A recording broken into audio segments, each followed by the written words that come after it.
Bonjour à tous, voici la première vidéo sur les aspects sombres de Paris que vous pourrez utiliser pour la partie d'écriture personnelle. On a vu dans les 3 vidéos précédentes que Paris, ville lumière et capitale de la France, est souvent célébrée pour son romantisme, sa beauté architecturale et son ambiance. Mais derrière cette façade se cache une réalité plus sombre, explorée par de nombreux artistes à travers la littérature, la peinture, le cinéma, la musique. Il est important de noter que ces références culturelles ne donnent qu'une vision partielle de Paris. Paris, c'est une ville qui a pas mal de facettes, à la fois positives et négatives, mais cela nous rappelle également que Paris est aussi une ville où se côtoient la pauvreté, la misère et la violence. Alors le premier contre-argument qu'on va évoquer concerne la pauvreté et la misère qui règnent à Paris.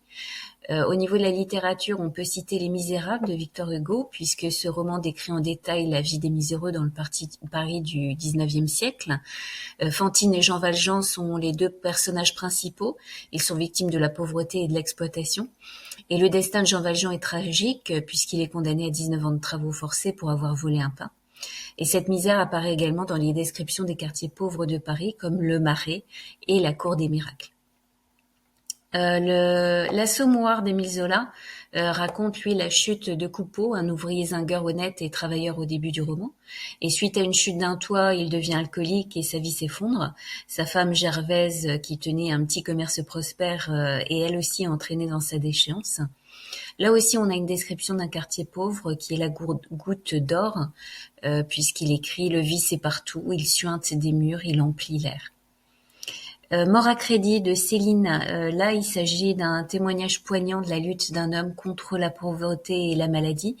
Ferdinand Bardamu est confronté à la faim, au froid et à la maladie. Et le sentiment de solitude du narrateur est profond, puisqu'il il écrit « Je me sentais seul, perdu, abandonné de tout le monde ». Là aussi, les descriptions des quartiers pauvres de Paris, comme les Batignolles et la banlieue, sont sordides. Dans le cinéma, on peut évoquer L'Hôtel du Nord de Marcel Carné. C'est un drame social qui se déroule dans un hôtel miteux du canal Saint-Martin, où vivent des personnages pauvres et marginaux. Il montre la réalité quotidienne de la pauvreté dans le Paris des années 30. Et les personnages comme Pierre et René sont contraints à la prostitution pour survivre. Ils se disputent dans leur chambre, ils sont tous les 2 à bout de nerfs, et ils se reprochent leur situation misérable. L'atmosphère y est morose et oppressante aussi. Autre film intéressant ici, c'est La traversée de Paris de Claude Autant-Lara.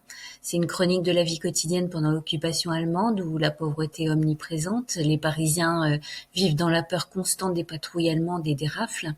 Le film montre aussi la difficulté de trouver de la nourriture pendant la guerre. Les personnages doivent faire la queue pendant des heures pour obtenir des rations maigres.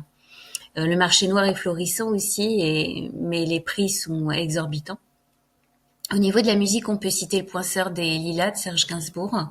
C'est une chanson qui évoque la vie d'un employé du métro qui est témoin de la misère humaine. La chanson fait référence au quartier populaire de Paris où la vie est dure et souvent misérable. Et cet employé de métro est blasé, fatigué de sa vie monotone. Son travail est répétitif, sans intérêt. Et la chanson évoque ce sentiment d'enfermement et d'aliénation dans la vie urbaine, notamment avec le refrain qui est répété plusieurs fois. La peinture L'Absinthe d'Edgar Degas, qui date de 1876, représente un homme et une femme assis à une table dans un café. Ils sont tous les 2 immobiles, l'air absent. Et devant eux se trouve un verre d'absinthe, une liqueur verte et puissante. C'est un tableau qui parle de l'alcoolisme, puisque l'absinthe était une boisson très populaire en France au XIXe siècle, mais elle était également connue pour ses effets néfastes sur la santé. Le deuxième contre-argument évoqué, c'est la criminalité et la violence qui règnent aussi à Paris. Dans le roman Notre-Dame de Paris, Victor Hugo montre la violence et la criminalité qui règnent dans les bas-fonds de Paris. On peut par exemple citer un personnage en particulier, Claude Frollo, qui est un archidiacre de Notre-Dame. C'est aussi un homme corrompu et fanatique, puisqu'il est coupable de tentative de meurtre. Il tente de tuer Quasimodo en l'abandonnant à la cour de miracle. Il est coupable également de meurtre, puisqu'il tue la mère de Quasimodo, de kidnapping, puisqu'il enlève Esmeralda, de violence puisqu'il abuse physiquement et psychologiquement Esmeralda, et de manipulation aussi puisqu'il manipule Quasimodo et Phébus pour arriver à ses fins. Le roman Les Misérables de Victor Hugo montre aussi la violence qui règne dans la société française de l'époque, au XIXe siècle, à travers les crimes comme le vol, l'assassinat et la prostitution. Des personnages comme Javert et Thénardier incarnent la violence institutionnelle et la cruauté humaine. Javert, l'inspecteur de police, lui, c'est le symbole de la corruption et de l'hypocrisie de la société. Il représente l'obsession de la loi et de l'ordre. Son dévouement à la justice le rend inflexible et aveugle à la complexité de la morale. Il traque Jean Valjean sans relâche, même après sa rédemption, et refuse de reconnaître sa bonté. Et cette rigidité le conduit à des actes discutables, comme l'arrestation de Fantine pour prostitution et son acharnement à faire envoyer Valjean au bagne. Thénardier aussi, c'est un aubergiste cupide et sans scrupules. Il exploite les faibles et il s'enrichit par des moyens illégaux. Il maltraite Cosette aussi, la petite fille qu'il a recueillie, et n'hésite pas à la vendre à Valjean pour de l'argent. Son implication dans des vols et son évasion de prison confirment aussi son statut de criminel. Hugo montre donc ici comment la corruption gangrène toutes les institutions sociales. Rue des boutiques obscures de Patrick Modiano. Ici, l'histoire se déroule dans les années 1960 à Paris. Il suit Guy Rolland, qui est un homme qui tente de reconstituer son passé après une période d'amnésie.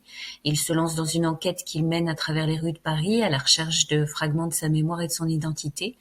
Et il est témoin d'un meurtre. Et il est lui-même aussi victime d'une agression. Et Modiano utilise la ville comme un miroir pour explorer les profondeurs de ces personnages.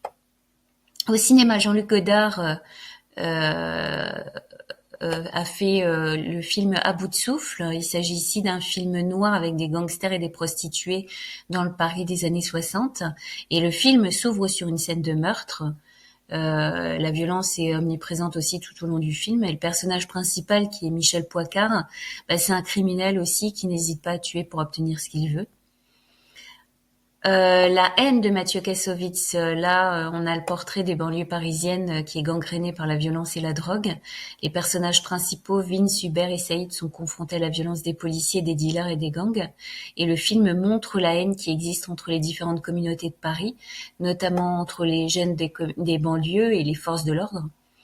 La haine et le racisme créent un climat de tension et de violence qui rend impossible de vivre ensemble. Et les personnages sont tellement habitués à la violence qu'ils ne la remarquent même plus.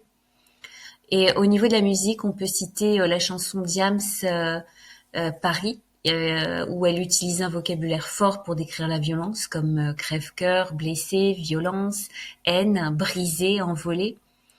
Elle utilise aussi des images fortes. Donc je ferai prochainement une deuxième vidéo sur les aspects sombres de Paris. En attendant, je vous souhaite de bonnes révisions car l'examen approche maintenant à grands pas. A priori, les épreuves auront lieu le 15 mai. Created using Powtoon.